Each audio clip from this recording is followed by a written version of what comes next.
7 physical signs God is speaking to you. This will surprise you. When God chooses to speak, it does not always come wrapped in thunder, fire, or a shaking mountain. Sometimes His voice flows quietly through the rhythm of your daily life, hidden in the very details you often overlook. The steps you take, the moments you dismiss, the emotions you feel, each can carry the fingerprints of His communication. This is the mystery of His divine language. Many people miss it, because they expect God to only move in grand displays, yet He often whispers through the ordinary. Today, I want to draw you into a journey, one that peels back the veil and allows you to see the 7 divine signs through which God communicates. And if your heart is open, you may discover that He has been speaking to you all along. Job 33 verse 14 tells us, "For God does speak, now one way, now another, though no one perceives it." This means His voice has never stopped, it is only that our perception often fails to discern it.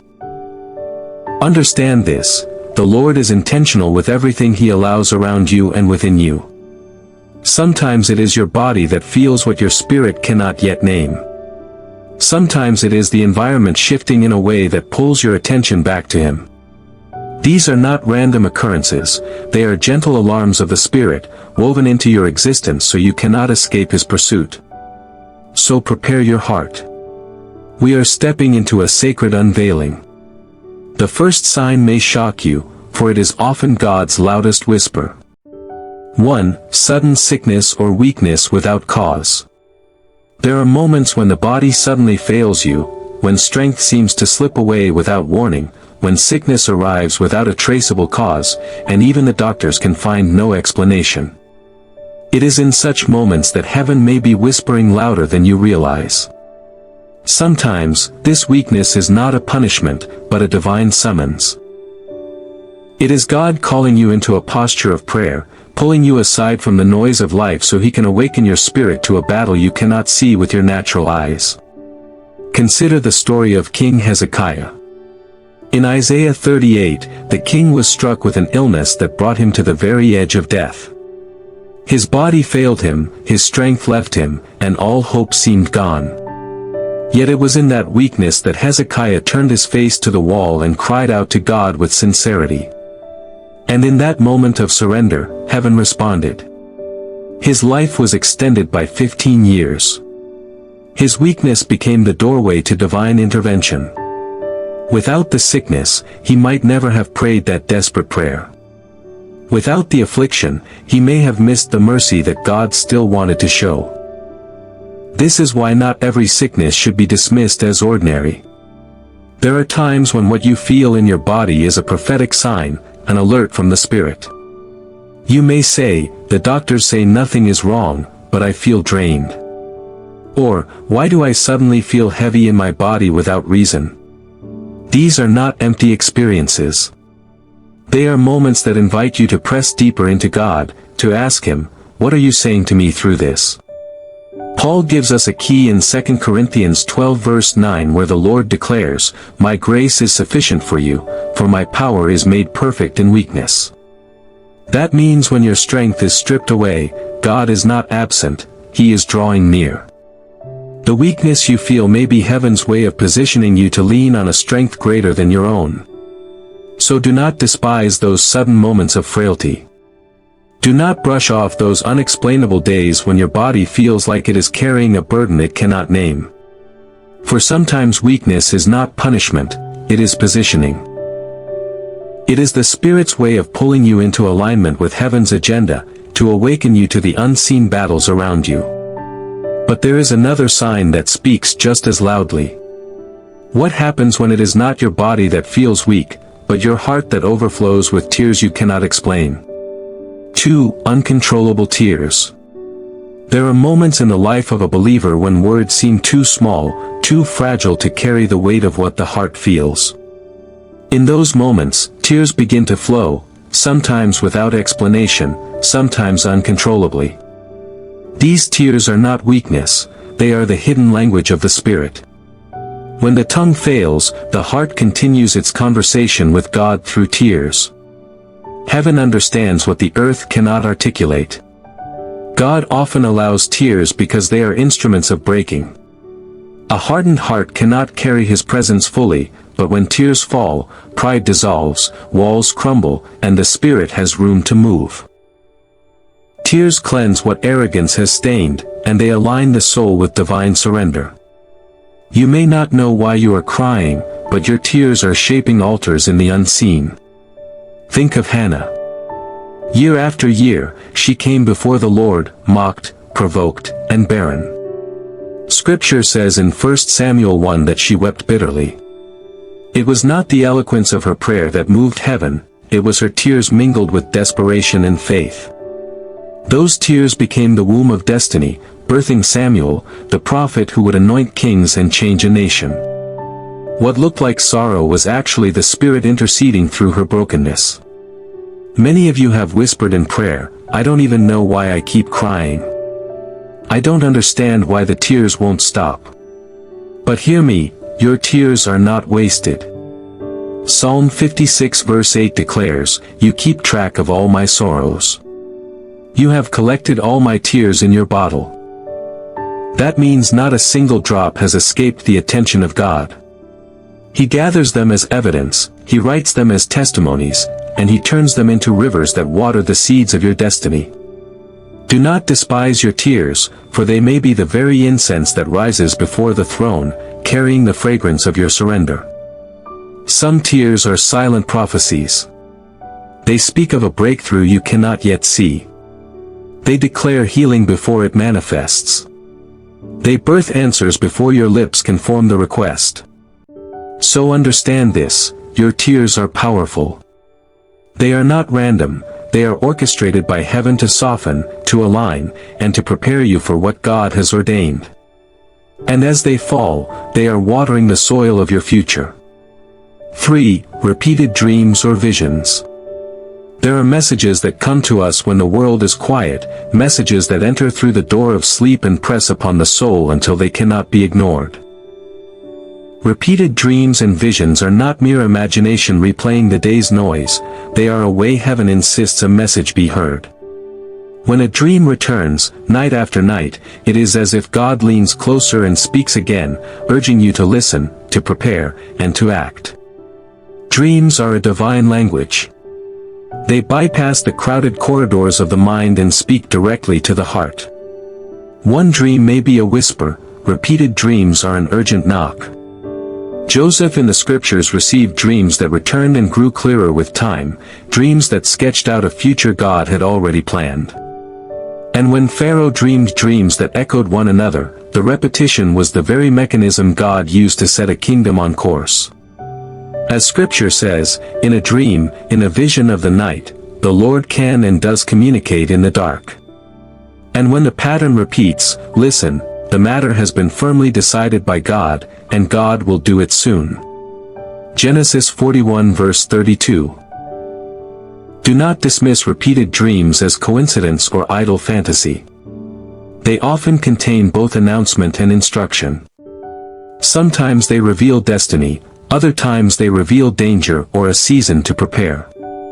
The same dream that promises elevation may also contain a map showing what must be broken or what must be surrendered before blessing can come.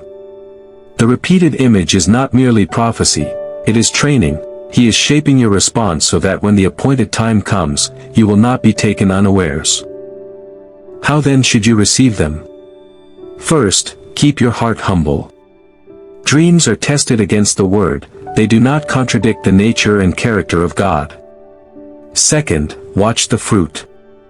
A true dream that springs from God will bear godly fruit, it will draw you toward obedience, righteousness, and love, not confusion or pride.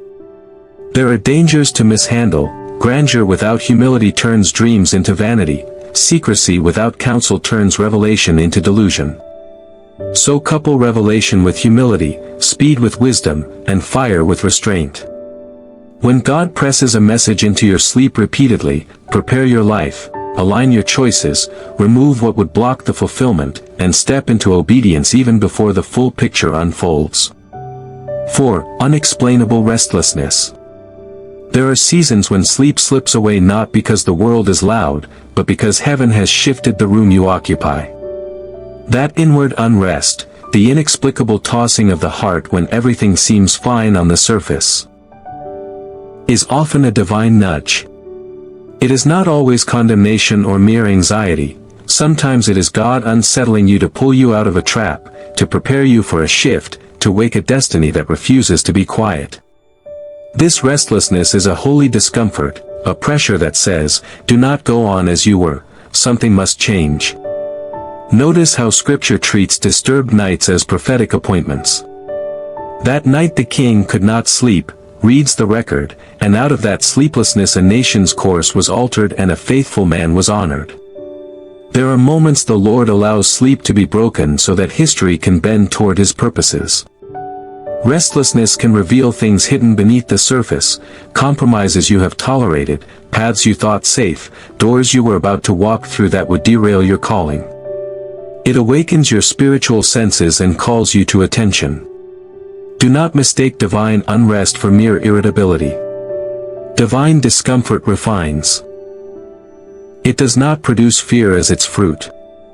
It urges you to examine your life. Are there habits, words, or alliances that have quietly changed the soil of your soul? Are your priorities drifting? Jeremiah's call echoes here, seek the old paths that restore the heart, for in obedience there is rest. The promise is simple and sure, align with the ancient way, and you will find rest for your soul. You may be saying, I don't know why I can't sleep peacefully these days, or, is this just stress, or is God trying to tell me something? Both are honest. Treat the restlessness as a question from heaven rather than a sentence from the night. Walk it into the presence of God, and watch how He untangles confusion and rewrites your path. When God shakes your rest, He's waking your destiny. But what happens when the sign isn't in your rest, but in your body itself? 5. Sudden urge or burden to pray. There are moments when prayer rises within you not as a suggestion but as a demand from heaven itself, a sudden, heavy urgency that presses on your chest, steals your breath, and will not be ignored. It arrives in the middle of a meeting, on a crowded bus, at 2 in the morning, or while you are busy with ordinary tasks, and it feels as though the heavens have leaned in and whispered, now. This is not coincidence. This is a summons. The Spirit uses burdens as a form of intercession. Romans reminds us that the Spirit Himself intercedes for us through wordless groans. Those groans are not confusion, they are heaven's language working through weakness to accomplish what our words cannot. When a burden to pray comes, it is heaven's hand on your life, pressing you into the secret work of turning a moment toward mercy, protection, or breakthrough. Daniel shows us the posture of response. He turned to the Lord, pleading in prayer and fasting, not from panic but from conviction. That deliberate turning is what moves the purposes of God. Pay attention to what this urgency feels like. It may be a knot in your stomach that will not loosen until you kneel. It may be a tear that rises without cause. It may be a sudden compassion for a person you barely know, or an instant sense that you must speak a word of blessing over a place. Do not dismiss it as emotion or fatigue. Train your spirit to recognize the summons and to answer it immediately. Delay dulls the moment, obedience unlocks the movement of heaven. How do you respond when the burden falls? First, stop what you are doing if you can. Even a moment of turned attention is sacred. Speak aloud the heart, simple, honest, raw prayer. If words fail, lean into the groan the Spirit supplies, let your spirit cry what your tongue cannot. Use Scripture as your anchor. Call the promises out loud, remind heaven of its word. Remind your soul of God's faithfulness. Intercede for names and places that come to mind. Declare protection, mercy, and reversal where you sense danger or delay. Beloved, there are seasons when the burden to pray is accompanied by physical disciplines, fasting, extended times of silence, or persistent petition. Daniel's example teaches that urgency often requires persistence. He prayed until God moved. Your persistence is not stubbornness, it is partnership with the divine engine that turns timelines and births new seasons. Invite the community. If a burden feels heavy, seek others who will join you. Corporate intercession amplifies the signal. Be cautious not to confuse every momentary feeling with a divine summons. 6. Unusual silence or isolation. There are seasons when the noise around you must be removed so that the voice within can be heard. God sometimes leads his own into a place of unusual silence, not as punishment, but as preparation. He isolates not to abandon, but to sharpen. He removes the crowd so your spiritual hearing can be tuned. This quiet is a classroom where the soul learns to distinguish the shallow echoes of the world from the deep tone of heaven. Silence is not empty. It is full of intent. In silence your frantic questions lose their grip, and a clearer wisdom finds space to speak. In isolation your distractions fall away, the urgent texts, the chasing thoughts, the restless busyness, and you are left with a single, holy appointment, to listen. In that listening something happens, your heart stops rehearsing its fears and begins to rehearse God's promises. Your senses are purified, what once blurred into 1,000 voices becomes a single, steady call. You begin to recognize the cadence of God's counsel, the tiny shift in your spirit that points you toward truth. Look to the man of God who fled to the mountain, alone, exhausted, convinced he had failed. He stood while wind tore the rocks, while the earth shook, while fire ravaged the place, yet the presence he sought was not in those dramatic displays. It came afterward, in a still, soft voice that required a heart tuned to hear. The scripture tells us that God was not in the wind, the earthquake, or the fire, but in the gentle whisper that followed. This is the way he often meets his children, after the chaos, in the calm, when our ears are open and our souls are quiet. Psalm says, "Be still, and know that I am God." That stillness is not passive, it is poised attention, an active humility that says, "I will stop so you can speak." If you find yourself isolated, do not panic. Receive it as training. Use the silence to pray without performance, to journal what surfaces, to fast from noise and feast on truth. Let the quiet expose what needs pruning and reveal the next step you could not have seen amid the clamor. Guard against turning this season into loneliness. Stay anchored in scripture, in brief fellowship, in disciplined worship, so the quiet becomes a conduit, not a cage. Silence may feel like absence, but it is often God's nearness.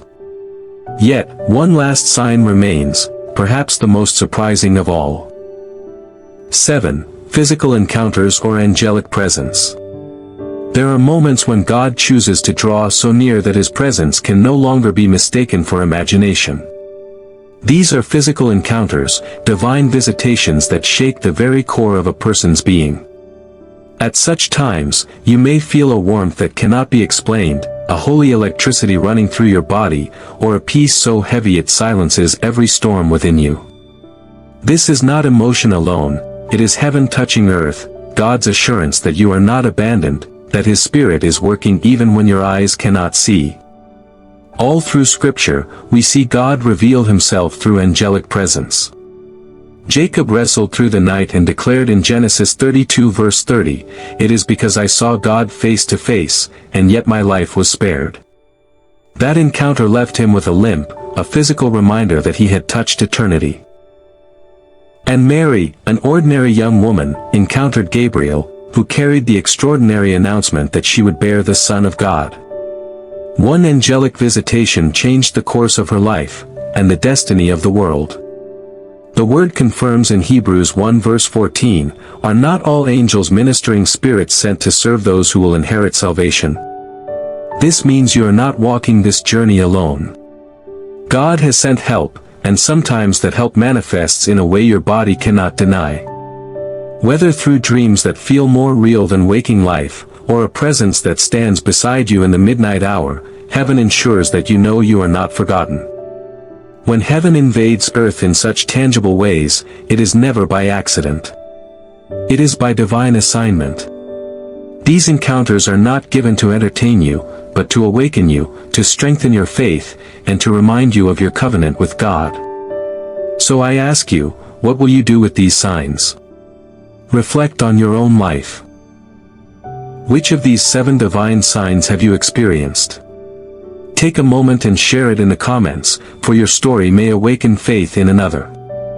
And before you leave, remember to like this video, share it with someone who needs this word, and subscribe to the channel so you never miss a message that can draw you deeper into God's presence.